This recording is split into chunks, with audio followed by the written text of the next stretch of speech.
Buenos días a todos. Muchas gracias por asistir a este webinar que ha sido posible gracias a nuestras compañeras Lorena y Marisa, que ha hecho un gran trabajo en las redes sociales ahí dando publicidad a esto, a ver si conseguíamos espectadores. Por eso quería agradecérselo a ellas dos también, ¿vale? Como ya sabréis, el objetivo principal de este webinar es hablar de un tema muy candente actualmente, sobre todo en la industria, el tema de la ciberseguridad. Para ello vamos a enfocarlo presentando 3 ciberataques que se han producido, reales. Vamos a presentarlos, vamos a analizar qué ocurrió, cómo ocurrió, y luego ver qué medidas podrían haber evitado estos ataques o, en su defecto, una vez se ha producido el ataque, reducir el impacto que supuso. Pasa, Lorena. Laura, pasa. Vale. Ya habréis notado que estamos ante una nueva revolución industrial. Los procesos industriales cada vez exigen una mayor conectividad entre sus componentes, sin olvidarnos de lo más importante en la industria, la disponibilidad. Las máquinas tienen que estar produciendo continuamente, ¿vale? Cada vez estos nuevos equipos nos permiten obtener mucha más información de ellos, obtener muchos más datos, y las nuevas tecnologías, herramientas, nos permiten sacar de estos datos un valor añadido muy importante al proceso. Por ejemplo, en un bombeo, obtener todos los datos de consumo del arranque de unas bombas nos puede permitir desarrollar pues, una idea de cómo optimizar el proceso con un menor número de arranques. Por lo tanto, pasamos de tradicionalmente interesarnos por el valor de consumo de una instalación, ya sea diario, horario o 15-minutal, a interesarnos por miles de valores del transitorio de unas bombas, del transitorio del arranque de unas bombas. Otro ejemplo, en otro sector completamente diferente, automóvil. Si empezamos a recoger valores de tensiones, corrientes, pares de los motores de los ejes del robot, podemos desarrollar unas tendencias, y cuando estas constantes que estamos recogiendo se desvían de estas tendencias definidas, podemos decir que nos anticipamos al fallo. Las constantes se están desviando de las tendencias definidas, por lo tanto hay una anomalía. No sabemos si el motor va a fallar mañana, pasado o en 2 meses, pero sabemos que va a fallar. Entonces, todo este análisis requiere plataformas de computación bastante potentes, porque, como hemos hablado, estamos hablando de grandes cantidades de datos. Por eso, casi siempre se necesita subir todos estos datos a la nube para ser procesados en esta. ¿Eso qué implica? Al final, estamos dando un camino desde nuestros elementos de proceso hasta Internet para poder subir estos datos. Esto, al final, estamos introduciendo a su vez un nuevo y amplio rango de amenazas, que ese es el que queremos exponer en este webinar. Por eso voy a dar paso a Laura a comentar el primero de los 3 casos reales que vamos a exponer. Y nada, Laura. Está silenciada. Nos acordaremos de ransomware WannaCry, que afectó a tantas industrias a tantas empresas del sector IT como fue Telefónica, donde los trabajadores pues tuvieron un día que no pudieron asistir a su empleo. Esta ransomware no afectó solo al sector IT, sino que también afectó al sector OT, como son las fábricas Nissan y Renault.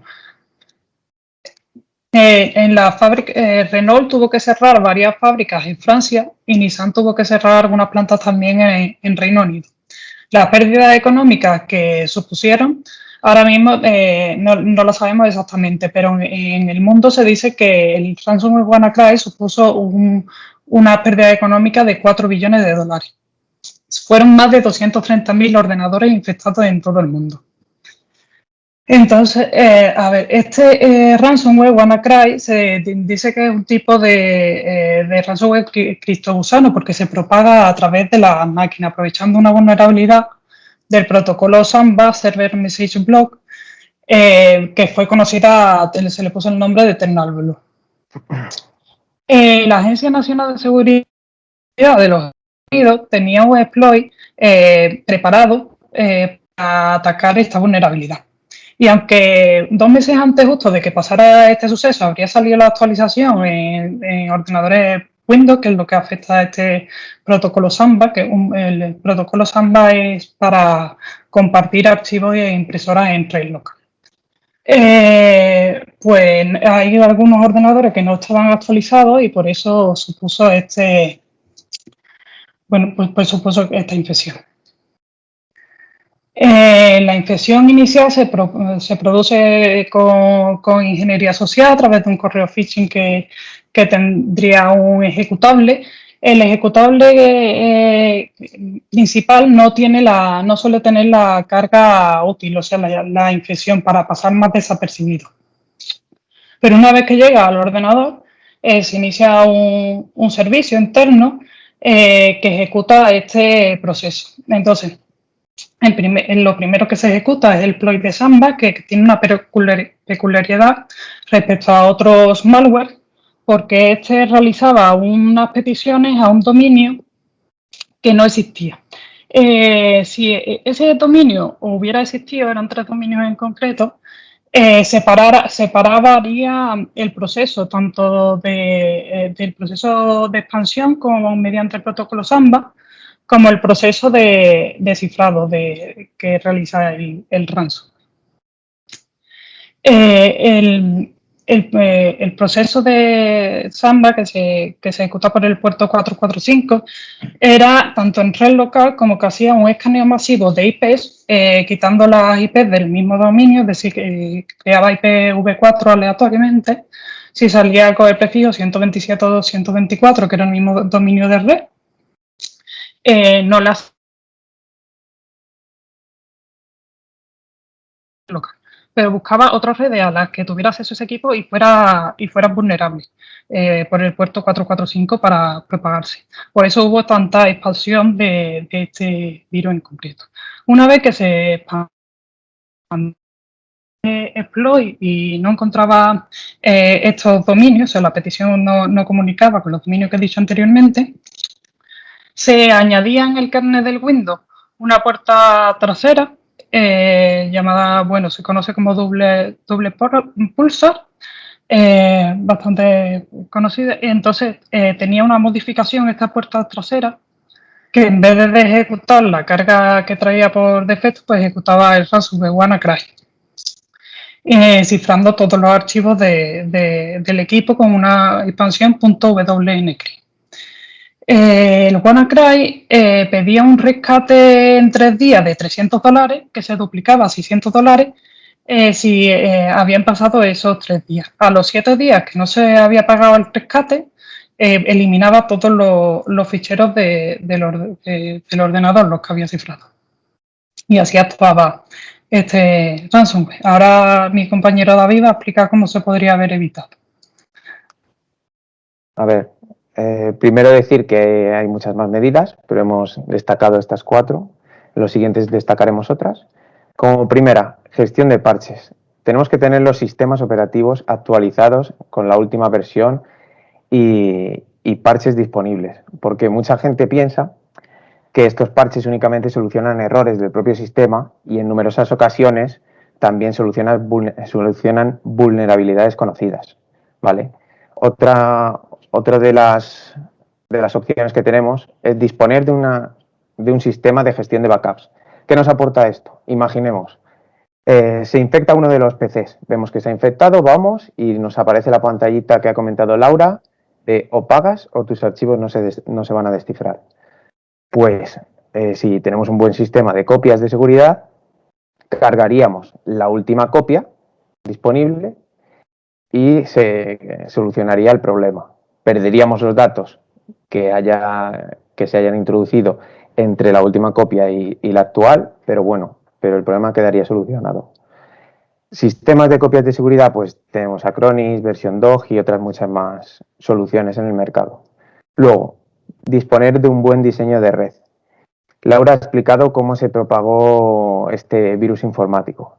con un buen diseño de red, segmentando bien, haciendo una división en zonas y conductos, como recomienda la normativa 62443, podemos reducir en gran medida la expansión de este virus, reduciéndose a los equipos que estén en su segmento de red, ¿vale? Entonces nos aporta una gran ventaja. Plan de acción.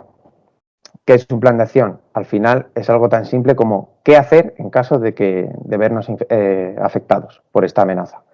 Al final, si tenemos un buen diseño de red, relacionándolo con el anterior, puede ser algo tan simple como desconectar el cable, el conducto que comunica con esa zona en la que se encuentra el equipo infectado, ¿vale?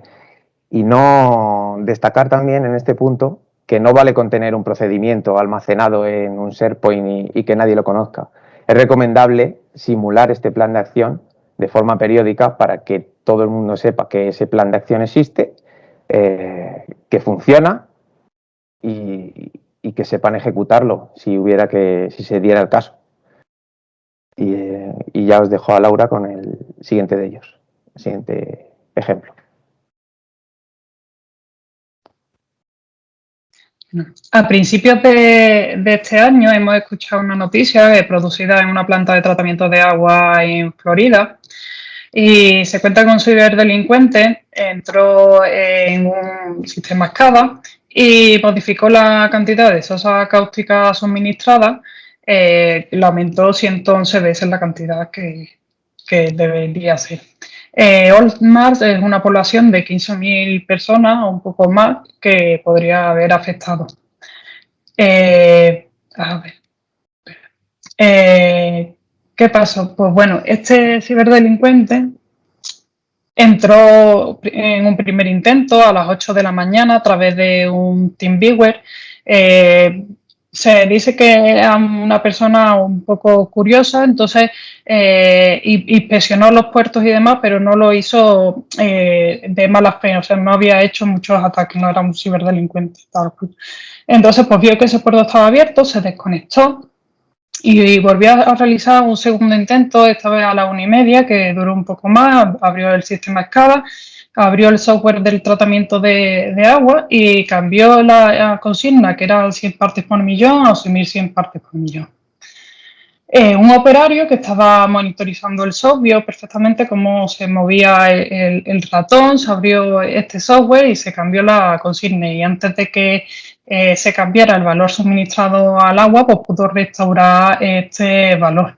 Entonces el FBI ha emitido un comunicado en el que se aconseja pues, no compartir la pantalla con TeamViewer, ni tener credenciales fuertes y buenas prácticas de seguridad en general para las empresas de Estados Unidos. Ahora mi compañero David va a contar cómo se podría haber evitado. Vale, la primera, con el tema del COVID y todo esto, bueno, si vuelves.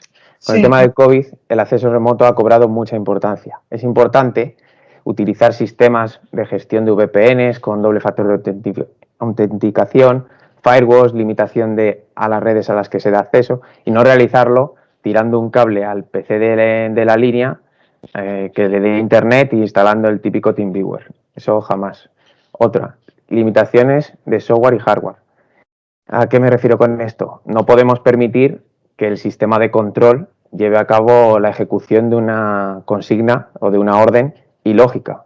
Por ejemplo, lo que comentaba Laura, que se modificó en este ataque una de las consignas. Eso debería haber estado contemplado, porque ya no solo por posibles ataques, sino por el operario que llegue a la SCADA y meta una consigna, se equivoque en un 0 y esté suponiendo un peligro. Es decir, esto debe estar contemplado. Acceso a Internet, pues lo mismo, relacionado con el primero. No podemos dar acceso a Internet a equipos de proceso. Si necesitan enviar datos a la nube, como hemos hablado al principio, o intercambiar datos con sistemas externos, se debería tener un buen diseño de red, tener unos equipos intermediarios en la DMZ que recojan estos datos y se los sirvan al exterior. Y nada. Y como último, realizar configuración de seguridad de los equipos, no dejarlos por defecto. Normalmente con el Windows, con el Linux y con la mayoría de equipos se suele facilitar una guía de cómo hacer esta configuración de seguridad. Al final es El sistema operativo trae numerosos puertos abiertos que no se utilizan para nada y es pues eso, eliminar los servicios que no se utilicen y reducir los puertos abiertos de los equipos, básicamente, para que no aumenten el número de vulnerabilidades de ese equipo sin sentido. ¿Vale? Y luego, como recomendaciones que no se comentan en la diapositiva, pues aparte de usar el factor de multiautenticación, recomendable, si usamos escritorio remoto y cosas por el estilo, utilizar contraseñas seguras, que no sea la típica admin o 1, 2, 3, 4, que se modifiquen estas contraseñas cada X tiempo, usar buenos antivirus, realizar auditorías de red, etcétera. Vamos a dar paso a Laura con el siguiente. Está teniendo un problema, parece, con el paso de diapositivas. Sí, perdón, es que se suelen pasar solas tiempo y... bueno, pues vamos a presentar una noticia que se ha producido el pasado mes de mayo en el oleoducto Colonial. Este oleoducto le da el 45% de suministro de combustible a la costa este de Estados Unidos. Y bueno, tuvieron que congelar, cerrar todas sus operaciones y congelar los sistemas de infraestructura informática durante una semana. Esto causó unas pérdidas grandísimas, por lo que tuvieron que pagar cerca de 5 millones de dólares, 4.400.000, para restaurar estos sistemas, pero solamente pudieron restaurar una parte de ellos debido a que esta restauración iba demasiado lenta y no funcionó 100%. El precio del combustible ha alcanzado la máxima subida en los últimos 3 años que se ha conocido. Entonces, pues, bueno, el problema que tuvieron es que un ransomware creado por el grupo DarkSide les ha afectado. Este ransomware es un ransomware as a service en el que, bueno, como una cuenta de Netflix, tú te puedes suscribir y pagas una cantidad, aquí también va por una suscripción. Se suscriben a algunos grupos de ciberdelincuentes, se les dejan este ransomware, extorsionan a víctimas y con el rescate que ellos consiguen, pues le dan un tanto por ciento a este grupo. Entonces, si la cantidad conseguida de rescate es menor de 500.000 dólares, le dan un 25% que va disminuyendo hasta unos beneficios de rescate mayores de 5 millones de dólares, en el que se le da 10%.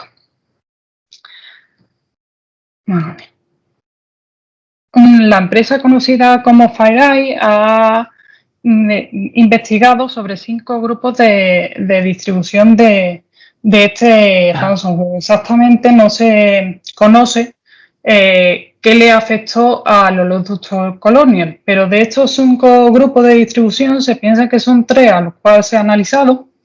Uno de ellos actúa por ataques de fuerza bruta VPN, aparte de buscar credenciales en fechas de datos o incluso comprar las credenciales.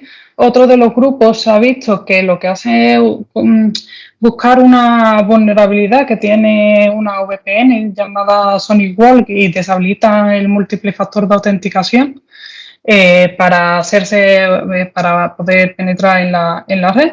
Y otro, al igual que el WannaCry, pues usa la ingeniería social mediante correo electrónico de phishing. Aquí se ha visto que, bueno, que distribuyen un enlace para descargar la carga activa del cloud.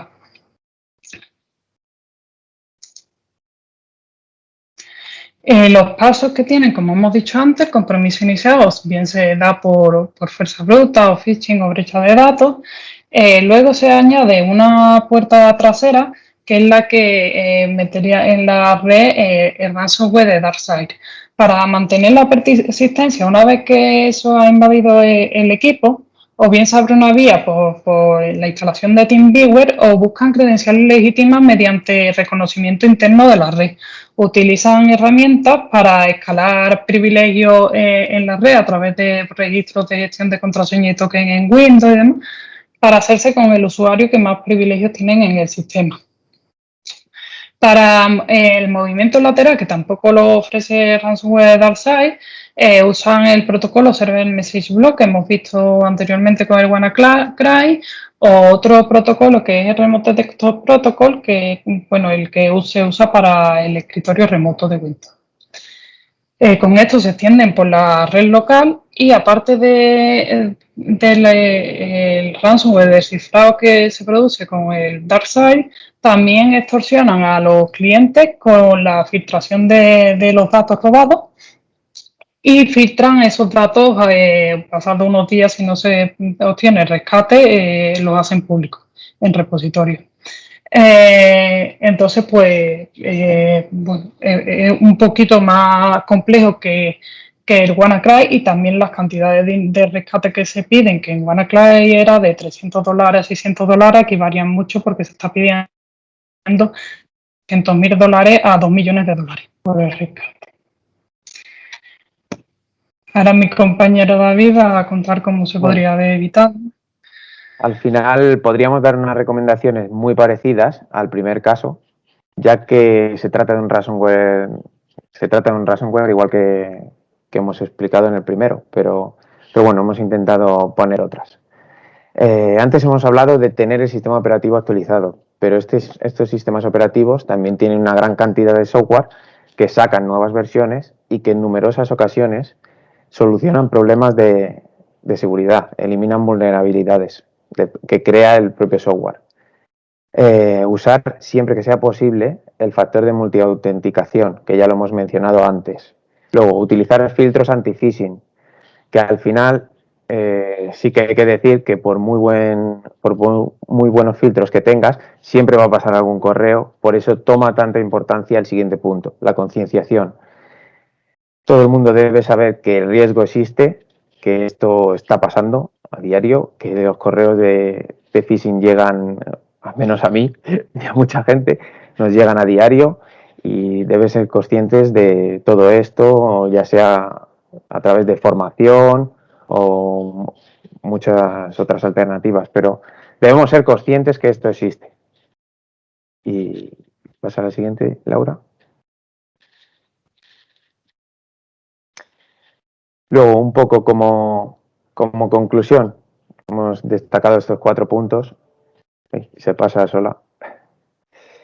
Precaución. Debemos intentar conocer todas las amenazas a las que estamos expuestos para poder desarrollar todas las medidas de protección que sean posibles, que nos recomiendan las diferentes normativas, ya sea 62443, 27001, etcétera.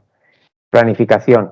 No podemos hacer todo esto de la noche a la mañana. No podemos modificar nuestra red, cambiar procedimientos, integrar nuevos sistemas como el de copias de seguridad que hemos hablado antes, en cosa de días. Hay que hacer planificaciones a largo plazo, 3, 5 años, los años que sea, pero cada paso cuenta, cada paso es importante. Y luego, relacionado con lo que hemos hablado antes, la concienciación, porque uno de los vectores de ataque más común es el factor humano, con correos de phishing, etcétera, que al final, pues, o llega un operario, introduce el USB que se descargó el día anterior algo en su casa y lo introduce en el PC de la línea, y ya metido ahí, pues un virus informático del tipo que ha comentado Laura. Hay que ser muy conscientes de que esto existe, y nada, espero que os haya gustado, y pasamos a una ronda de preguntas.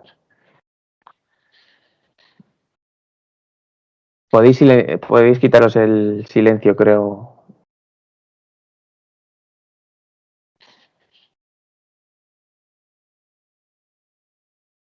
Creo que había alguna en el chat. Vale. ¿Qué es el bastionado de PCs? El bastionado de PCs, si puedes irte a la diapositiva, Laura, en un momento. Al final es realizar la configuración de seguridad que hemos hablado. Simplemente es dejar operativos en el sistema únicamente los servicios que se necesitan, porque al final el sistema operativo viene con numerosos servicios, numerosos puertos abiertos por defecto, que no se utilizan para nada, pero al final estás creando una serie de vulnerabilidades en el equipo. Pues simplemente es como dejar en el equipo únicamente lo necesario, los puertos abiertos que estamos usando. Una pregunta. Muchos sistemas, sí. Bueno, Sí. ¿puedo preguntar? Sí. Bueno, sí. Pero eso a través del firewall de Windows o a través de algún firewall intermedio. Eso como... No es un firewall como tal. Normalmente con los sistemas operativos, si buscas en internet, el Windows, Linux te facilita unas guías de bastionado, que al final es pues eliminar los servicios que son innecesarios del sistema operativo y cosas de ese tipo. También puedes limitar más cosas con el firewall propio el que tú dices, el que comentas, del sistema operativo, pero se refiere más a ese tipo de actuaciones. Es una configuración de buenas prácticas que recomiendan los sistemas operativos, los fabricantes, para proteger el equipo.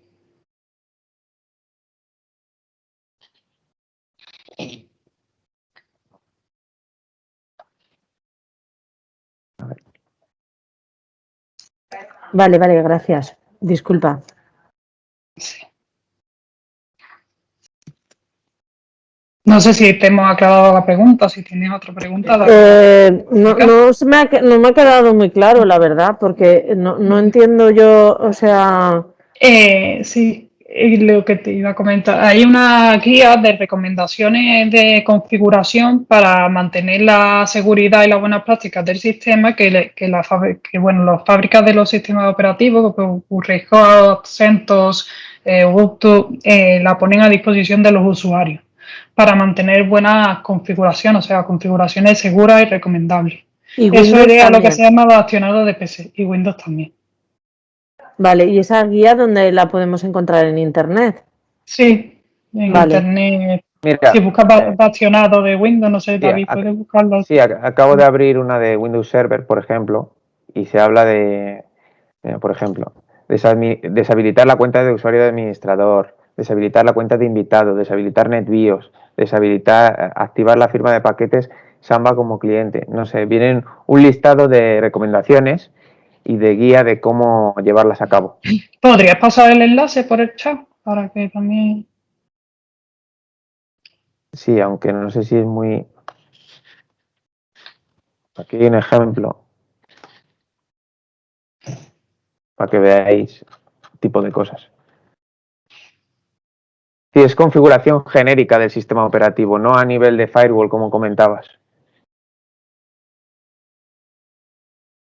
Vale, ya creo que ya sé lo que quieres decir. Por ejemplo, que eliminar el usuario administrador, todas esas cosas, ¿no? Eso es. Vale, sí. Eso vale, es. ya tengo claro. Ya es que yo creía que era cerrar puertos o algo así, ¿sabes? Como pone eliminar servicios, pues no sé por qué me había imaginado yo eso, pero vale, ya tengo claro a qué se refiere. No es otra. Otro tema de configuración. Lo de los puertos no.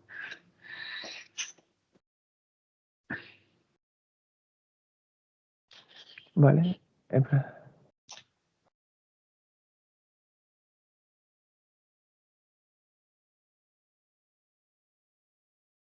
¿Cómo sería la segmentación de la red? Al final, el diseño de red tiene que ir, ¿cómo se diría? Sí, es a medida para cada... Hay unas recomendaciones siguiendo el modelo de Bourdieu, con los diferentes niveles que define, en el que encontramos en los niveles más bajos las redes OT y tal, pero al final cada solución debe ser a medida para el... No sé si...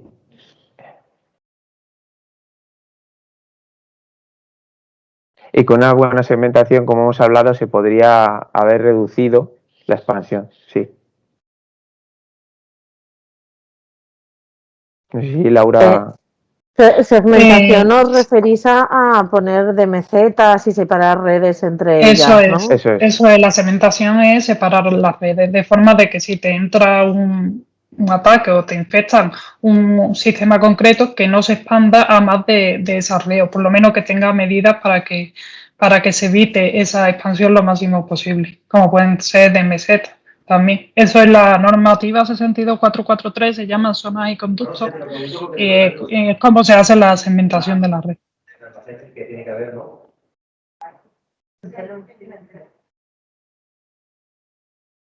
No sé si ha quedado más claro este tema. Sí, la normativa está para adquirirla, hay que comprarla, ¿no? No, no Sí, es. Vale. no es gratuita. No, vale.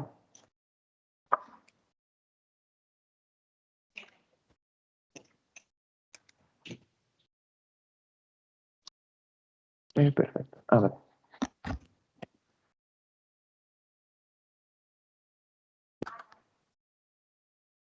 No sé si tenéis alguna pregunta más.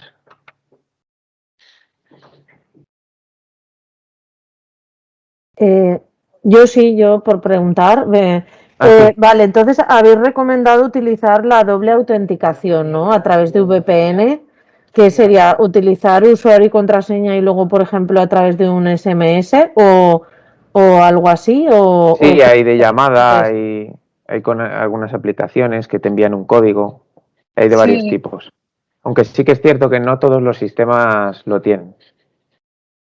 Vale, pero sería un usuario y contraseña y luego un SMS o correo o qué Hay algunas recomendáis vosotros. VPN que están ofreciendo un token que se ejecuta cada vez que te conectas a la VPN, es uno distinto, pero bueno, yo creo que todos los factores de autenticación valen.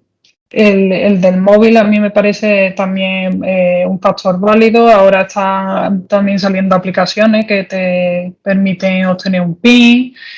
Mm, no veo uno más adecuado que otro. Al final, si tú proteges bien tu móvil, pues te vale también cualquiera de ellos. El token, si lo ejecutas en el ordenador, al final tienes que mirar que el dispositivo sobre el que ejecutes eso, pues tampoco esté infectado, o sea, que también esté protegido. Si no, tampoco valdría de mucho. Vale.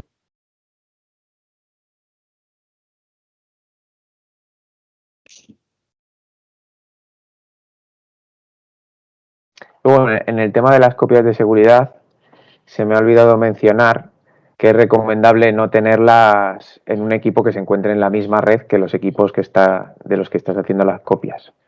Incluso, a ser posible, incluso ni siquiera en el mismo espacio físico, es decir, la misma sala. Que muchas veces esto es un error común.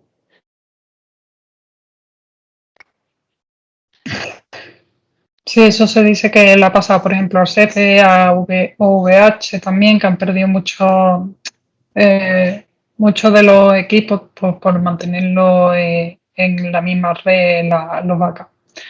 Entonces es recomendable, pues siempre que los backups estén en otra red. Hay empresas también que custodian esos backups. Ya depende del nivel de seguridad que quieras en tus activos.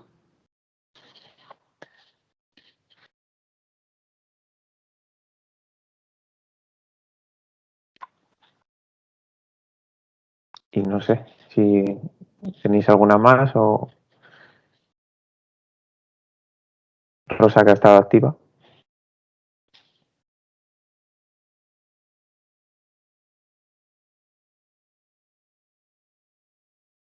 Pues en principio, si no hay más preguntas, lo damos por finalizado. Muchas gracias a todos por haber asistido. Muchas gracias.